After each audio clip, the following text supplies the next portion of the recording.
საუბარში შემოგვიერთდება დერმატოლოგ-ვენეროლოგი ქალბატონი რუსუდან კახიძე.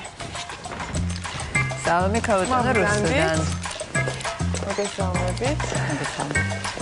ხო დაიკავეთ ჩვენს სტუმრის სავარძელი და პირველ რიგში ალბათ განმარტოთ ტერმინი. ტერმინი მართლა. რას ნიშნავს ჭარბი ოფლიანობა? ჰიპერჰიდროზი. ჰიპერჰიდროზი. Ну, თავისთავად ჭარბი ოფლიანობა ეს თვითონ ნიშნავს ჭარბად ოფლის გამოყოფას. და ცნება ეს ჭარბოფლიანობა არის სხვადასხვაგვარი.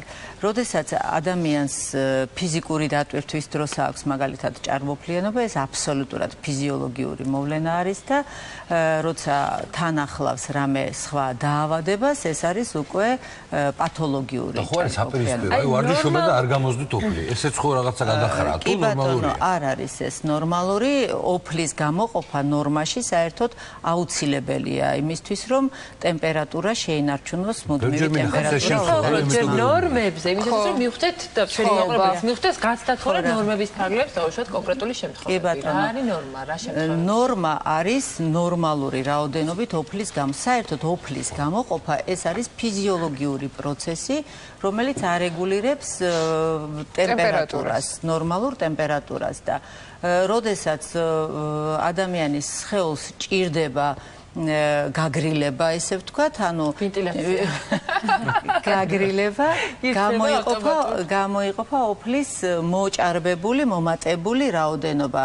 ამით ორგანიზმი იცავს გადახურებისგან სხეულს და შესაბამისად შემთხვევებით შეიძლება იყოს. კი, როგორ შეიძლება რაღაცა ემოციებთან არის საკმაოდ ხშირად დაკავშირებული ეს. ეს ნორმა არის. ეს ნორმა არის. თუ არ არის რამე ნევროზული რაღაც ესეთი ნერვული პათოლოგია.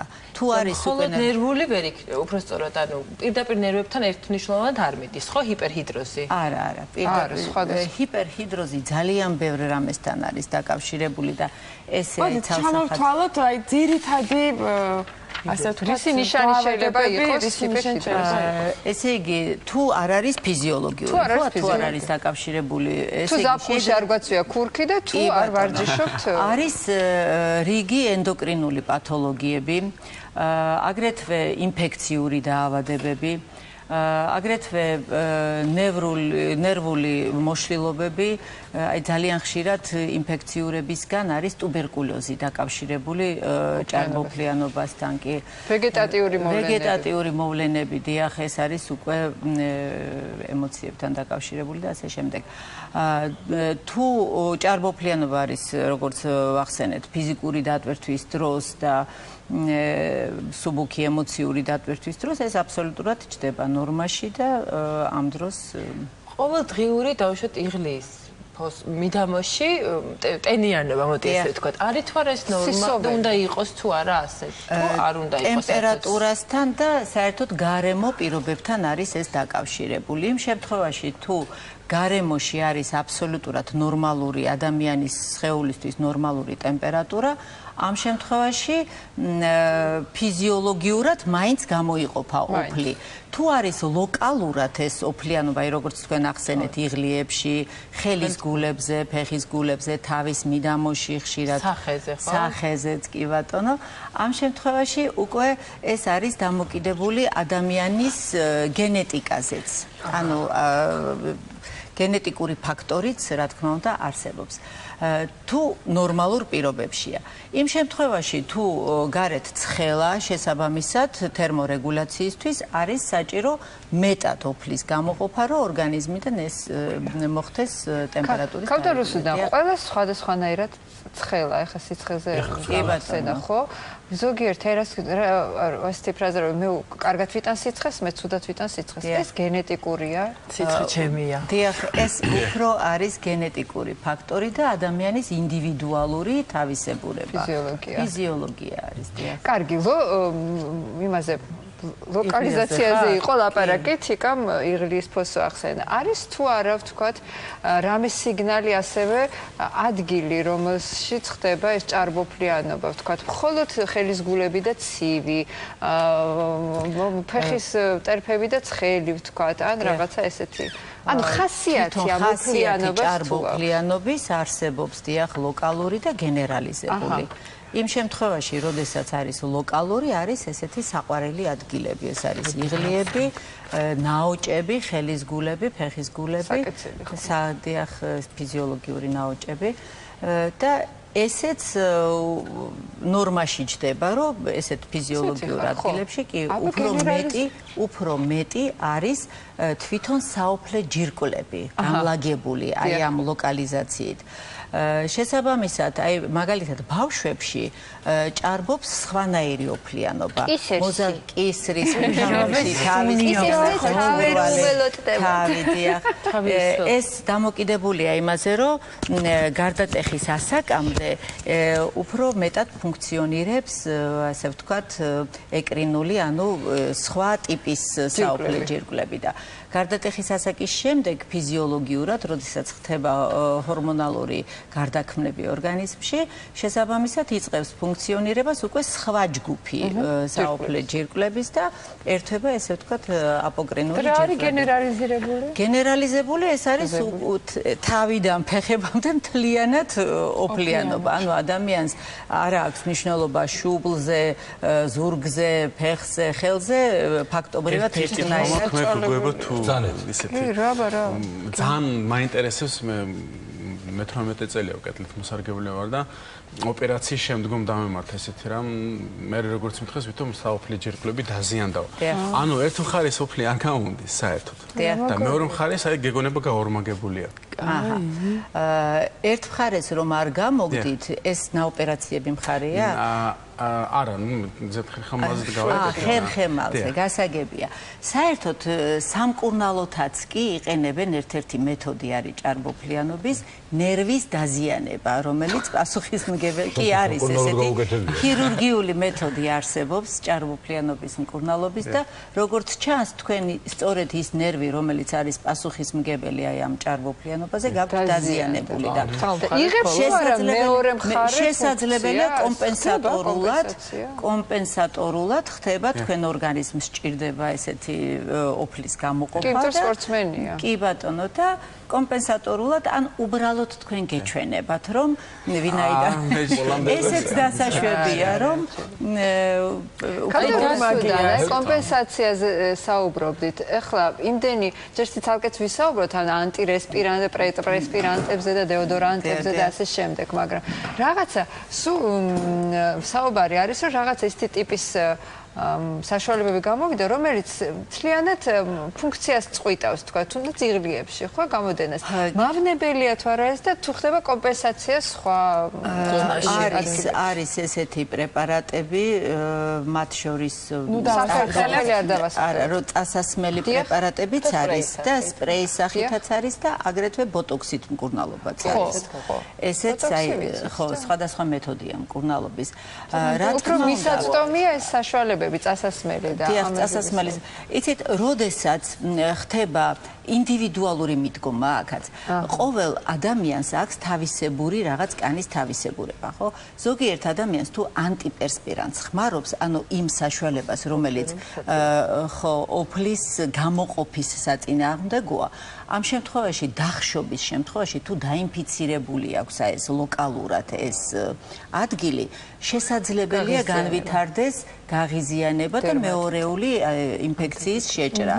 შესაბამისად ეს ანთებითი პროცესი მიდის უკვე თავისი გართულებით. ზიანებული გარეგნულად უნდა იყოს. არა არის აუცილებელი იყოს გარეგნულად. იცით, ხანდახან აი უშუალოდ ეპილაციის ან დეპილაციის შემდგომ ხმარების დროს კანი ისედაც გაღიზიანებულია და დამატებით კიდე ხო. ზოგადად ფოსოს დახურვა ეს საშიში მოვლენაა თუ არა? ეს დროებით ხდება ეს დახურვა და შესაბამისად თუ ადამიანის კანი ნორმალურად იტანს, ამიტომაც არსებობს, გამოდის, ესე იგი საჭიროა, ხო?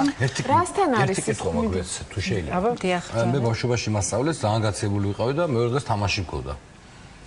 თბილად ჩაიცვი, ირბინე და გახდები უკეთ და ერთხელ რომ გავაკეთე. ოფლი მოიდინე, ანუ სიცხე დამივარ და ის და მე შევაში გადამივიდა. ოფლს გამოაქვს. შევაში გადამივიდა. ეხლა რა გავაკეთებ სიბერეში, რა თქმა უნდა, მაგრამ სულ მუდამ ვაკეთებდი ხოლმე, ხო? აი ჯანდავაში იქა. ხო, ჩვენ როგორც ვახსენეთ, ოფლის გამოყოფა, ეს არის ნორმალური ფიზიოლოგიური პროცესი, შესაბამისად აგრილებს ორგანიზმს, ხო?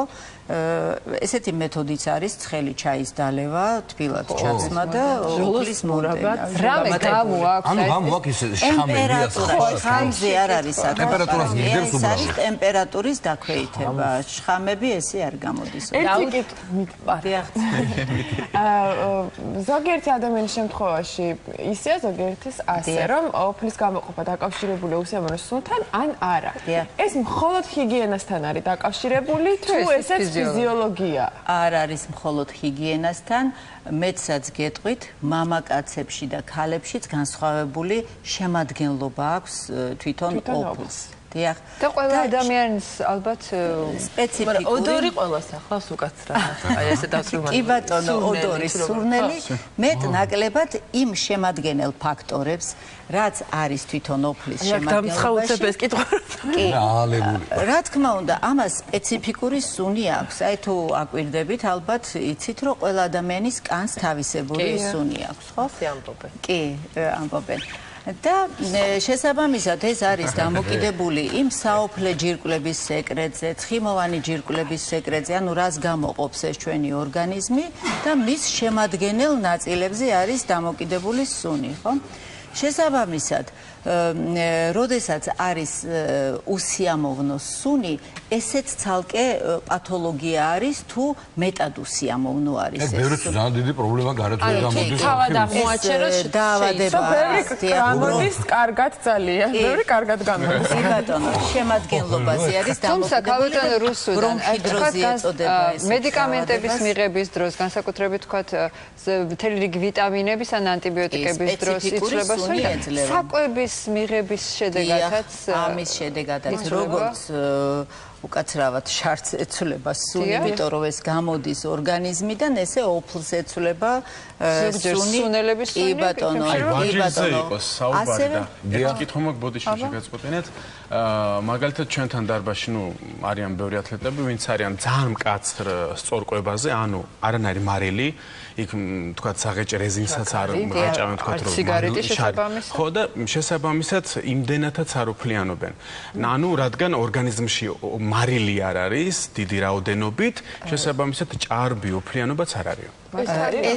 ეს ნორმალურია თუ? გარკვეულწილად მარილის შემადგენლობა ძალიან ბევრ მეტაბოლურ პროცესებთან არის დაკავშირებული და ეს ცოტა რთული თემა არის, მაგრამ ისე სწორად აღნიშნეთ თქვენ, რომ მიღებულ საკვებთან არის დაკავშირებული ოფლის გამოყოფის რაოდენობა, მაგრამ აკავებს წყალს თითქოს და პირიქით. და მარილი წყალს აკავებს. ოსმოსი საერთოდ ისეთი რამეა, რომ როცა საჭიროა, ესე იგი, წყლის ჭარბი რაოდენობაც იწევს გარკვეულ ორგანიზმში. არა, მოფლიანობაზე ნაკლებად არის დამოკიდებული წყლის მიღება. ეს უფრო ფიზიოლოგიური პროცესებია ორგანიზმში. ზოგადად აი შემადგენლობა სისხლში რა ნივთიერებებია, როგორი წნევა არსებობს უჯრედებს შორის სითხეში, რა რაოდენობით არის კონცენტრაცია, ეს ოსმოსური წნევა, ასე ვთქვათ, რეგულირება ამისი ხდება, რა თქმა უნდა.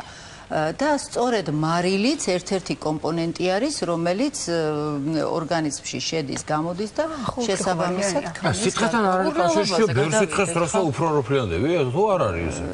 დიდად არ არის დაკავშირებული. და შესაბამისად აღდგენა, აი როდესაც ბევრი ოფლის გამოყოფა მოხდება, ფიზიკური დატვირთვის დროს კი ხდება, აღდგენა ხდება წყლის და ხდება აღდგენით.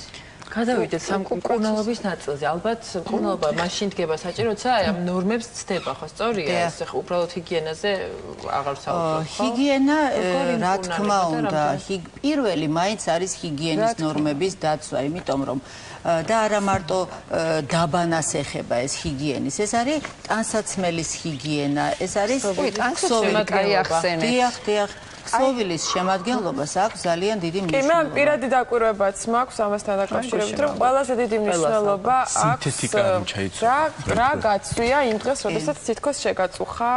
არა და მაპატიეთ, როგორც წესი სპორტული სამოსი არის სინთეტიკური. რატომ არის ესე? შეიძლება თქვენ კომპეტენციაში არ შედის, მაგრამ რა კავშირი არის ხე ალბათ ხარის. ეს უფრო განძლია და მეგონი უფრო ფეხბურთელსაც არ მძიმდება ოფლიანობის შეწყვეტა და უფრო განძლია, უფრო ხარისხიანი, ან დიდი ხანი ძლებს და არ ფუჭდება. მაგრამ იწვევს ოფლიანობა. არა მგონია არ სრულდება სითხეს მალე შრება, როდესაც ვერს ვარჯიშობ ფეხბურთია თუ მატჩია თუ რაღაცა კოტონი რო გეცვას, ხო ის დასრულდება და სულით უნდა იბინო. თან გამძლია მეთქი. ეს შრება უცებ. ხო, მაგრამ მეორე მხარე აქვს, რომელიც არ მეორე მხარე აქვს, რომელიც ჭარბოფლიანობას, რა თქმა უნდა, უფრო ამძაფრებს და ხელს უწყობს, კი ბატონო. ასევე არა მარტო თვითონ ოფლის გამოყოფაზე, ოფლის სუნზეც მოქმედებს სინთეტიკური ტანსაცმელი.